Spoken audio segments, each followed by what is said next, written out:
All right. I'm going to call this regular meeting of the Community Services Commission on Monday, March 1st, 2021 at 6:31 p.m. And Commissioner Huerta, you're going to lead us in the pledge, please.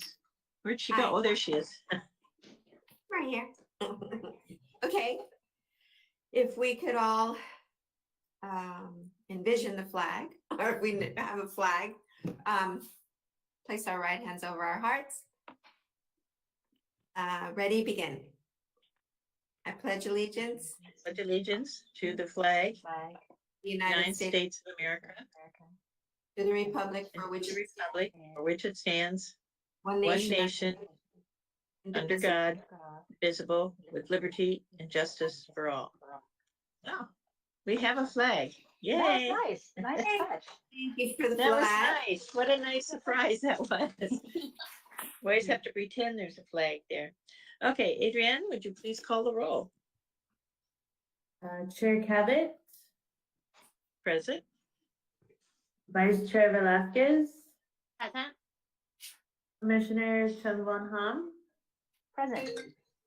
Commissioner Fang, Present. and Commissioner Huerta. Present. Oh, good. Everybody's here. That's so nice. Okay, well, we'll start with some announcement from Community Services Manager Lucy Jacobian, please. Yes, thank you, Chair Cabot. Tonight's meeting is live streamed on cable channel 3 and our online platforms. Please email all public comments to Lucy Jacobian, LHAKOBIAN @sgch.org, no later than the time the item is considered by the Commission tonight. Comments will be read for up to 3 minutes each. Comments received after the end of the public comment section will be forwarded to the Commission after the meeting. If you wish to be added to the distribution list to receive Commission agendas, please email your requests to LHAKOBIAN @sgch.org. Thank you. Okay, thank you. Presentations now. We have a report on COVID-19, and that will be Rebecca, please. Good evening, Commissioners. Hopefully you can hear me okay. Adam had a little trouble hearing me earlier, so hopefully you can hear me. Yes, we can. Yes, you're fine. Good. Okay. So just a brief COVID update for you all. In collaboration with Harold Christian Health Center, which is a local clinic in our community, CORE and the city, COVID-19 vaccination site was held at the Mission Playhouse parking lot on February 8th, 11th, and 18th. Community services staff was able to coordinate vaccinations for 66 seniors who are participants in our lunch program, as well as some others in our community. And this coordination included the pre-registration to help streamline the process for more than half of those people. So this has been a huge support both for our community and for seniors within our community who may not be able to go to some of the larger vaccination sites. Community services staff also coordinated vaccines for 100 seniors for the vaccination site that was held at the Arcadia Community Center last Friday. So that was another support. They were, Harold Christian Center was also coordinating that vaccination site in Arcadia, and they were not able to fill all of the slots. So we were able to help fill some of those slots with community members, both in our community that we were aware of, as well as we sent information out to our interfaith community. So some of those came through our interfaith community connections. And then actually today, Harold Christian Health Center was on site. They actually received 600 additional vaccines, some of which they were able to put to use today with about 300 or so that went to San Gabriel Unified School District, teachers and staff. And there were some San Gabriel Christian staff. And then they also have a connection with 85 Degree Bakery, which, as many of you might know, today was the day that educators and food service workers and such were actually, their tier was eligible to receive vaccination. So So that was great, great information. And so Harold Christian Center will also be on site beginning next week. They'll be on site Monday and Tuesday next week.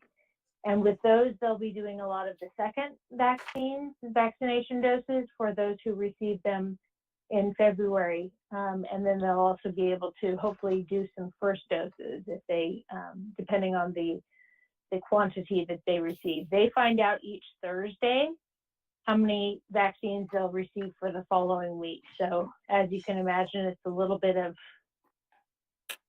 waiting and waiting and waiting, and then hurrying and trying to get that information out and trying to get those scheduled. So the information about the doses that they had for today actually came on Thursday. So San Gabriel Unified had to round up their teachers and staff in a really pretty short amount of time to try and get them vaccinated. But everyone's very grateful for the support, and Harold Christian Health Center has been absolutely great to work with. They've been really easy to work with, and they're very grateful for the support that we've provided. So just another follow-up, our older adult meals program continuing for 230 seniors. And as I mentioned, we were able to get quite a few of those seniors vaccinated. We've done surveying with all of them to see who still needs the vaccine and or anyone who needs additional support. And Lucy herself was out there with a lot of the cars trying to get their information, to get their pre-registration forms filled out. So it's been a really big effort on our staff's part, and we're happy to be a part of it. So I believe that's all I have, unless there's any questions. Commissioner Von. Commissioner Huerta? Oh, go There's ahead. two. Go, Terry. So, is there opportunity for doses to be administered to community members? Only because we have teachers. We went back to school about 2 weeks ago, TK to 5th grade. So our teachers have been in the classrooms. Some of them have already received their vaccines through Walgreens and other agencies, but I know that a good portion of them are still looking to be vaccinated. Great question. So we just had a conversation about that today, and actually I talked on Thursday when I was talking with Anthony, who's one of the gentlemen who's assisting with the Harold Christian portion of things. I asked him that very specific question about our private schools in the city, and at this point they are not willing to commit to anything until they know what their doses are, which I can understand. They don't want to promise something that they can't fulfill. But there was a discussion that I had with our mayor and Councilmember Pooh and Mark Lazaretto, our city manager, today about connecting with the other private schools. I think San Gabriel Christian maybe someone from San Gabriel Unified had reached out to them. That was a connection that happened without our doing. So I can definitely connect with you, though. I want to reach out to Harold Christian and just make sure. My thought was that we will get those contacts from the various private schools and get a solid number as to what vaccines are needed, and then put that out there to Harold Christian so they have that idea in the back of their head when they find out what their dosing is going to be, because they definitely are wanting to serve those groups that need it the most, and obviously teachers are right at the top of that right now. So I definitely can connect with you. And would you be the best person, Commissioner Huerta, at the mission? Okay, awesome. I'll be in touch. Thank you. Yeah, I had Okay, a general question. I'm sorry, can I be recognized? No, I was gonna mention your name. Go ahead and ask. I was going to, because there is so much anxiety and confusion about, when we're eligible to get the vaccine, and counter that with making sure that everyone who is currently qualified to receive it is there like some where we can get some kind of flow chart as to know who talks to whom, and how do we know we're getting the outreach to our citizens in, or, in San Gabriel?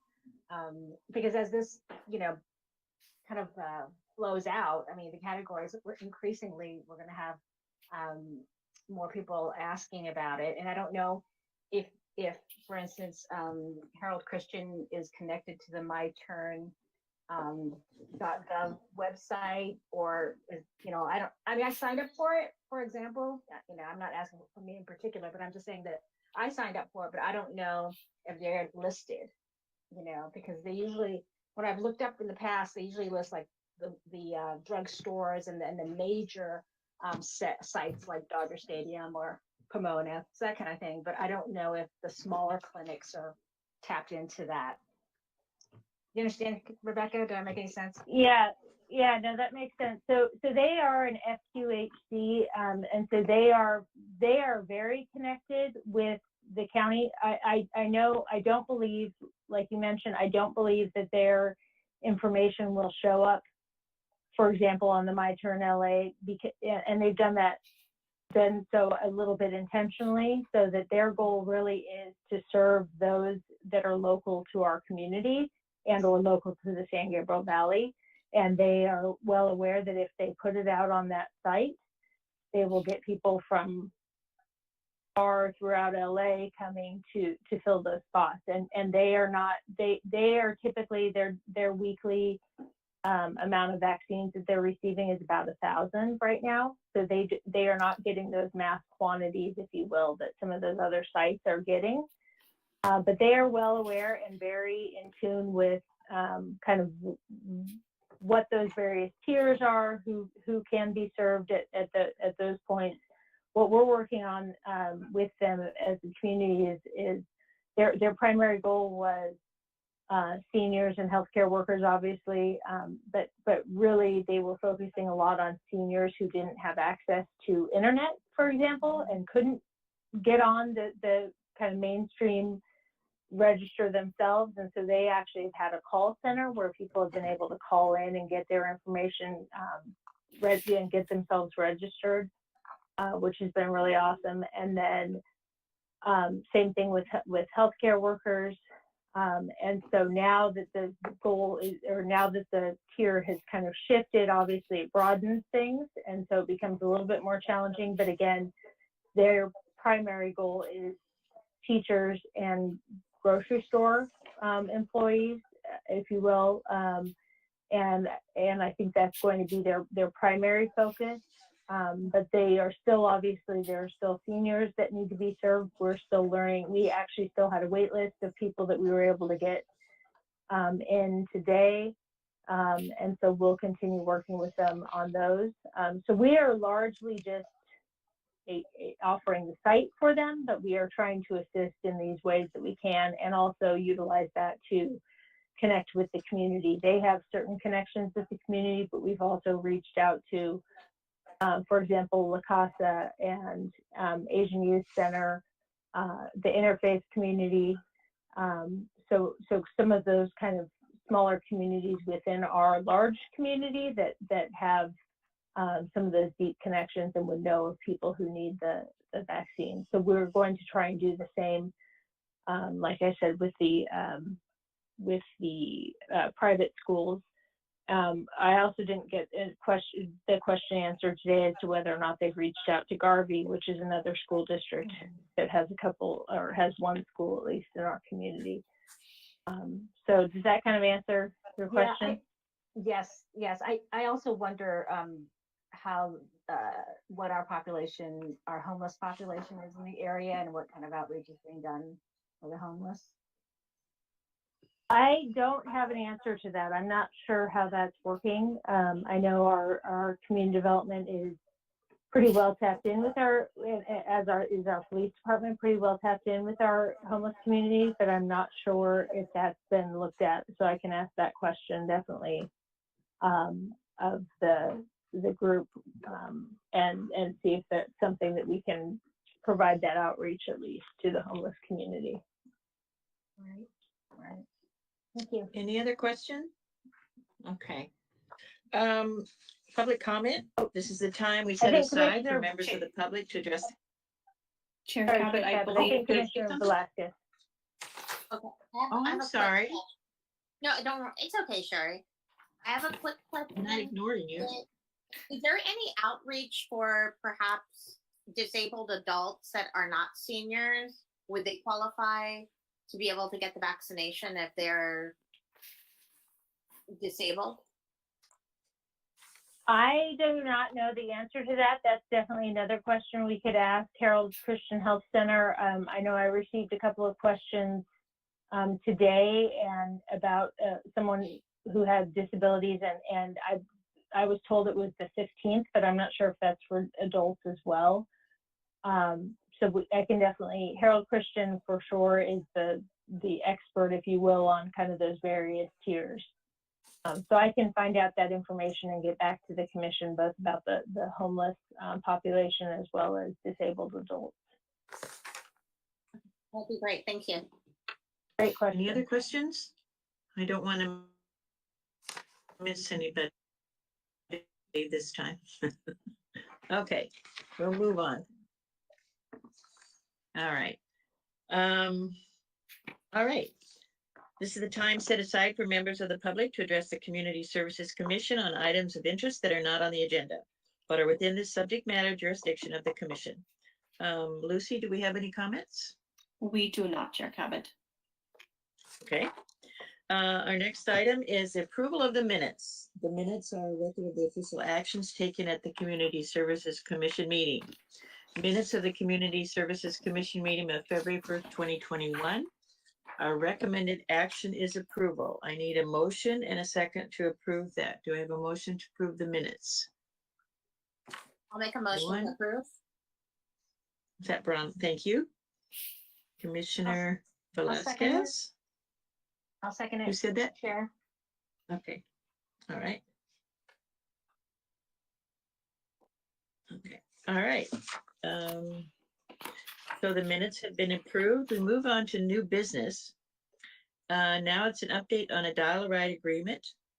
Presentation will be made by Community Services Director Rebecca Perez.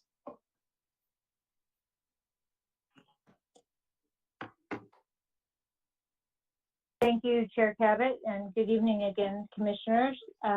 Just a brief update on dial-a-ride. We provided an update on our dial-a-ride agreement or dial-a-ride report that was being taken to the City Council at their February 2nd council meeting, and just wanted to update you on that. City Council reviewed the staff report and program information and requested that staff return with an extension of the current contract with First Transit so that staff can return later with further transit options for council to review. So basically, they want us looking at other options that might possibly do what we are doing with dial-a-ride, but also look beyond that and look at other options. So this extension was presented at the February 16th meeting. First Transit agreed to extend the contract to ensure continuity of service. The proposed extended agreement is through the end of the fiscal year or June 30th, 2021. However, staff requested that the proposed rate would be available on a month-to-month basis for an additional 6 months should it be needed to advertise an updated request for proposals or implement new transit opportunities. The monthly cost will be available through the end of December 2021.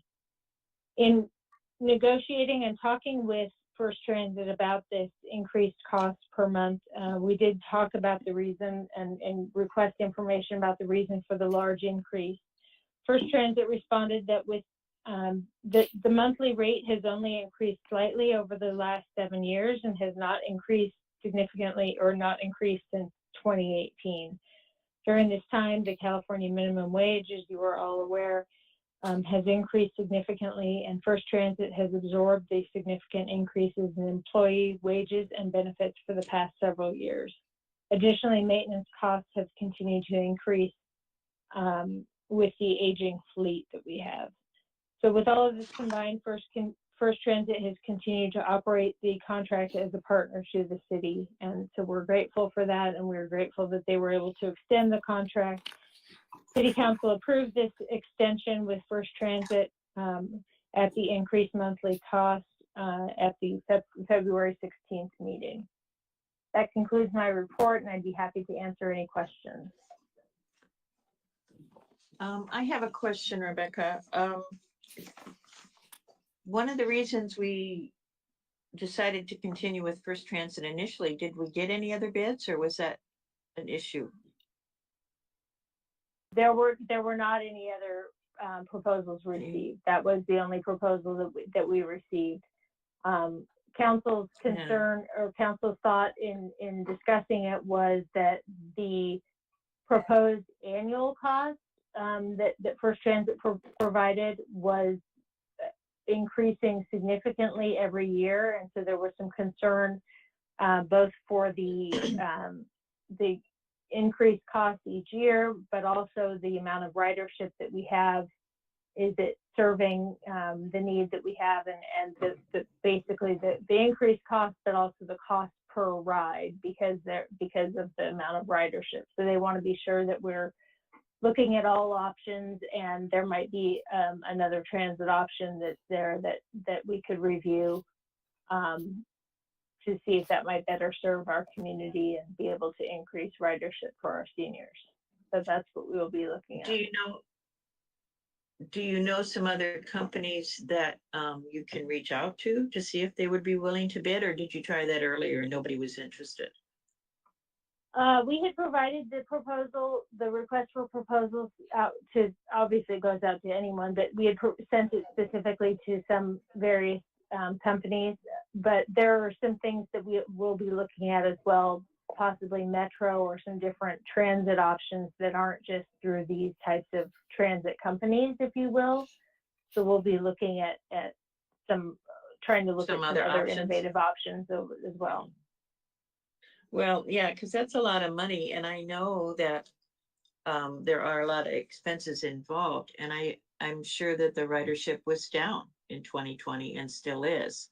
So they're probably struggling on that end as well.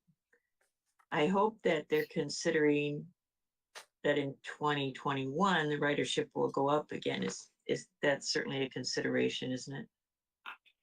Right. So we provided 2 years of ridership for them to look at, both 2019 and 2020. Okay. And even still, the figures in 2019, when you look at what is being paid per year, based on the number of riders that you have, it was still a pretty high cost per ride, if you will. And yeah. so I think council's wanting to take a look at that, knowing, I believe they know that the cost could still come back to be as high and or higher, but wanting to take a look at that and any other options there might be. Okay. Any other questions, commissioners? Okay. Let's see. I cannot The next. ask something. Yeah, so I tried to talk with someone about this program, and I still cannot find it a very good way to how to reduce that expenses. Then I just think about it. So every time if the is the resident they order for the ride, probably maybe just one or two customer inside. So that that's waste a lot of money and the time. So just to drive for one is this a very big car to drive for just one customer, right? So I think probably can we just combine with the other city, maybe so different cities so can just use the one program they share together. I don't think this is a very good idea, but I'm still looking for some way to reduce the expenses for that. That's what I think. Okay, that's a consideration. Yeah, that may be an option that we look at. Obviously, we would need to find a city that is interested in that, and the majority of the cities do have their own individual programs, so whether or not they would be interested in that. But there will likely or maybe an opportunity to have a commissioner involved with that, similar to the fact that Commissioner Velasquez or Vice Chair Velasquez was part of the committee with us. So there may be an opportunity for the commission to designate someone. At this point, I don't have exactly our steps moving forward, but as soon as I have those, I can bring those back to the commission, and if there's an opportunity to designate someone to participate. Thank you for that. I think it is a consideration, as we know that all things are being thought of in different ways because of the pandemic. We have to change things and have new ideas. So maybe that's a good idea. All right. Announcement at this time. The time for public comment on this item is now closed. Community Services Manager, please read any comments received. No comments, Chair Cabot. Okay, thank you. Our next item is an update on Prop 68 grant, Smith Park Renovation Project. Presentation will be made by Community Services Director Rebecca Perez. Thank you again. As you all know, we've been working on this feverishly. We've talked with you about this, the commission, and reported on this several times. Did want to come to you tonight just to indicate there's going to be a report going to the City Council tomorrow evening with an item for the grant. And basically, the proposed concept includes the variety of items that we have talked about throughout the project, both in 2019 and 2020, which include a larger pool and pool building and upgraded pool equipment to accommodate our community's needs, and added pickleball court, added walking paths, and sustainable features such as energy efficient lighting, drought tolerant planting, and more. And then building on this, our feedback from the state as well as our feedback from our community was to add some additional recreation features. So we are looking to include an all abilities playground, outdoor fitness stations, concrete cornhole game area, concrete game tables, and added basketball hoops. The updated plan also includes interpretive features to focus on our community's culture. And with this, all of the cost of all of this is more than the $8.5 million that we will be requesting, and that's the maximum grant amount that we're able to request. But basically, should grant funds be received, we will be coming forward to the City Council and to the Commission to request that the city's per capita Prop 68 funds be able to be put toward this project as well, and a portion of the LA County Measure A funds to be put towards this project as well. Additionally, one of the things that we had learned in our discussion with the state was that the project would be looked upon more favorably if there was not a cost involved. And we had included the cost of the recreational swim, the entry fee, if you will, to go to recreational swim in the grant. And essentially, because of that, there's a certain amount of points that we are not able to get for the grant. So we will be coming forward again, should the funds be awarded. We will be looking to the council to not have a fee essentially for recreational swim. It is not a huge amount of revenue that comes in for the city, and it is obviously providing a service for our community, and so that would be something we'd be looking to waive in the future to make the pool available. Obviously, people would still have to check in and we'd still have to maintain count on that, but there would not be a fee involved. So that would be our recommendation moving forward. Again, this would be if the grant was received. Actually, I'm thinking very positively. When the grant is received, we will be coming forward with that. So at this point, the We will be submitting the grant application is due March 12th.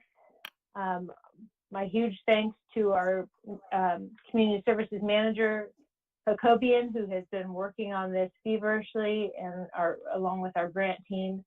And we are looking forward to submitting this and should be hearing around summer of this year with the grant award. So with that, I'd be happy to answer any questions or take any additional questions about the project. Do we have to wait to remove the current fee before, or does it have to be approved by the city council? Because to me, if that's a non-starter to get the grant, that's kind of a no-brainer to take that out. I mean, if we're talking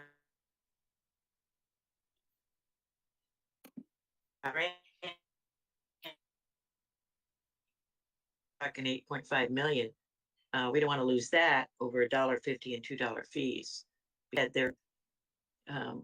but it has to be approved by city council to remove that. It does need to be approved as part of the No. fee. Anybody? Can you guys hear me? Sherry, can you hear us? I can hear you, Becca. I'm not hearing Okay. her. Oh. I can Okay. just see now. I can. It's kind of spotty. Go ahead. Okay. It does need to be approved as by the city council as part of the fee schedule. The reason we're taking this to them before the grant award is that we can say in the grant that it will be removed should the grant be awarded. So we're able to use that language in the grant, which is more strong, if you will, than just saying staff would take this forward to council. It basically is kind of a precursor to what would need to happen. Okay. Okay. Any other questions, commissioners? Okay. Let's see. Staff items. Monthly department report presentation will be made by Community Services Manager Lucia Cobian. Thank you, Okay. Chair Cabot.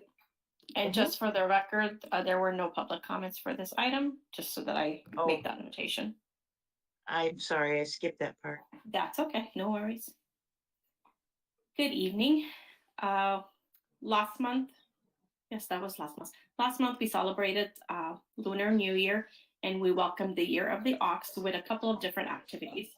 A special video celebration was posted on the city's YouTube channel that included greetings from federal, state, and local dignitaries, as well as our own mayor and council members, along with a showcase of festivals from the past 6 years and a recognition of past festival sponsors.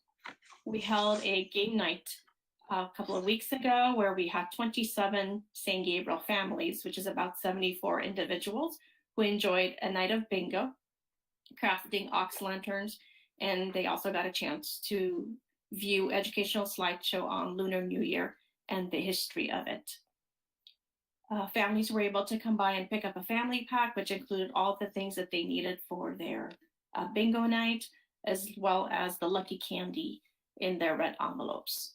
And as prizes, we gave away Mahjong game sets to the first 3 bingo winners at that night. Although this year was a little different, we still wanted to make sure we continued with the traditional festivities, let's call it. And last but not least, for the Lunar New Year, the tree at the Mission Playhouse was transformed to a wishing tree for the New Year celebration and was well received from the community. For those of you that submitted your wish, thank you. Hopefully you had a chance to stop by and take a look. Next, we have Gab High School and American Red Cross. They will be holding the second blood drive on Thursday, March 25th from 10 a.m. to 4 p.m. at the Adult Center. This is one of many that is scheduled for this year. So this will be our second one that we would be offering. Next month on April 3rd, we will be hosting, along with Kiwanis Club of St. Gabriel, the mini extraordinary spring celebration from 9 a.m. to 4 p.m. at the Grapevine Arbor. This year's celebration will continue with modified annual traditions, including a mini egg hunt, a photo opportunity with Mr. Bunny, the coloring contest, and the chalk art. The event is free, but registration is required, and everything will be done under the LA County protocols, making sure everyone is safe. That concludes my report. If there are any questions from the commission, I'm happy to answer.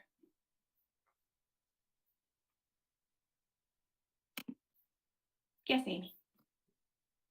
Lucy, would you know for the blood drive if we have to register for a time slot? Yes. Or is there a place we Yes. look on the GAP website or You can go on to our city website and the city code is listed on there. If you need help finding it, let me know. I can send you the link as well. Thank you. Commissioner Velasquez, you had a question? Mike? Oh, there you go. There you Okay. go. My question is, how many families will we be able to host or have attend the mini Easter extravaganza? Is there We're a due, number? I know it's timed. it's time. I don't know off the top of my head how many. I could get that information for you tomorrow because we have enough time for the families to go through, do their egg hunt, take a photo, and they will walk away with a Polaroid photo. Then it gives a chance for the staff to quickly go around and make sure that we sanitize what has been touched. But I can get that information for you, Bronwyn. And then also, what is the cost of the pancake breakfast? There is no cost this year since things are different, but everyone who signs up for the mini egg hunt will be taking home a pancake kit, which they can make at home. So kind of keeping the tradition together. We will be putting together the kits for the pancakes so that the families can take it home and make it at home so that they can enjoy it. And that portion will be sponsored by the San Gabriel Kiwanis. Okay, thank you. You're welcome. Interesting. Any other questions? Lucy, did you want to talk about the mandatory trainings that we need to do? Just a quick reminder to the commissioners, I believe everyone has received an email from Clem Arroyo with our Human Resources Department about mandatory trainings that commissioners need to finalize by March 23rd. So please make sure you get those done. If you have any questions or if you're having difficulty reaching out to the JPIA website, make sure you reach out to Clem so that she can assist you. Okay. And you wanted to reintroduce Christina? Yes, I will hand that She's to there. Rebecca. Okay, Rebecca? Good evening once again. We are pleased to have Christina Alatorre on this meeting with us. I think all of you know Christina, but just so you're seeing her once again. So Christina is one of our recreation supervisors. And in addition, just a little background, some of you may know that the city, in addition to this commission and our already existing commissions, has added a new commission recently, and that's the HERE Commission, which is the Human Equity and Access Relations Commission. And that commission is also going to be handled internally by some of our staff. And so in adding a secondary commission to our staff workload, if you will, Christina actually is going to become the primary liaison to the Community Services Commission. Matthew Morales-Stevens, who most of you likely know, is going to be the supervisor overseeing or the key liaison to the HERE Commission. Lucy will be directly supervising both of the commissions, and I'll be participating and coming in for some either bigger items or more challenging items, and or participating as time permits. So we're just trying to balance the workload a little bit. It's also, I think all of you have met and worked with Christina in various opportunities, but it's a great opportunity for her to be able to work more closely with you as a commission and to be able to run some of these items and communicate with you. So just wanted to bring her in to reintroduce her and introduce that idea to all of you.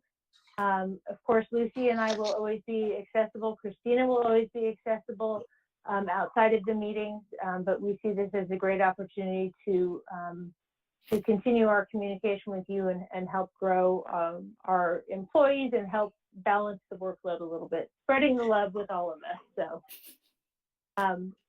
with that, I don't know that Christina has anything to say, but if you have any questions, or maybe you do, Christina, do you have anything you want to contribute? I'm just grateful for this opportunity, and I look forward to working with all the commissioners. Well, welcome That's- aboard. We're a tough crew. You're Well, awesome. I'm glad you're part of the team, for sure. Yeah, Congratulations. and that's all I Christine. have.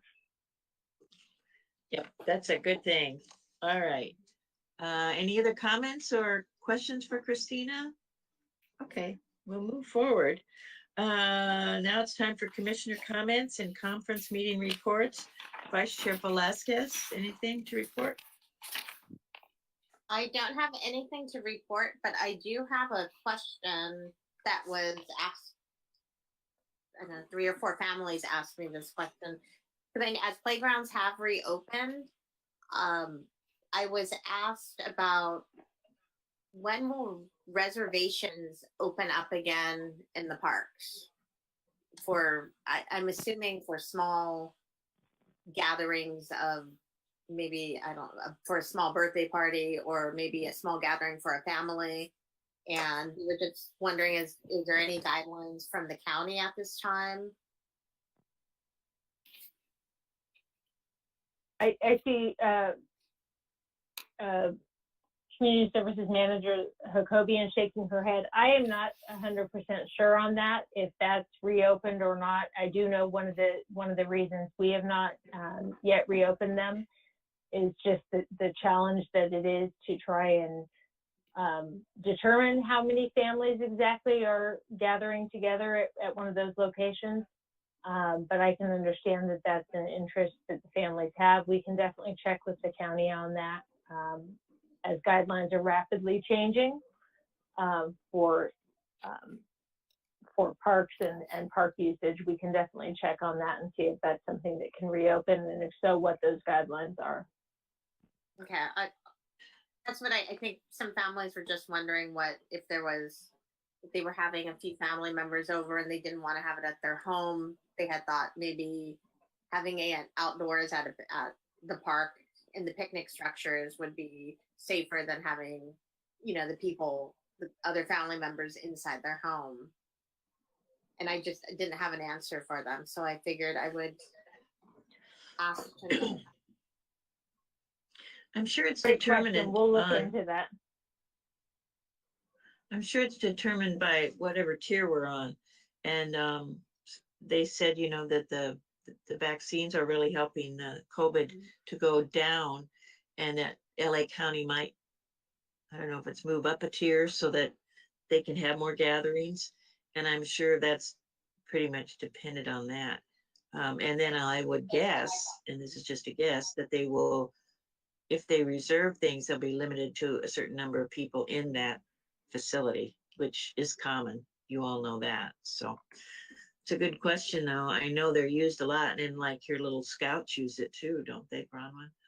Yeah, our Okay. our Girl Scouts actually, they cleared Girl Scouts for Girl Scouts of Greater Los Angeles to meet in person, and my trip isn't particularly ready to move in that direction yet.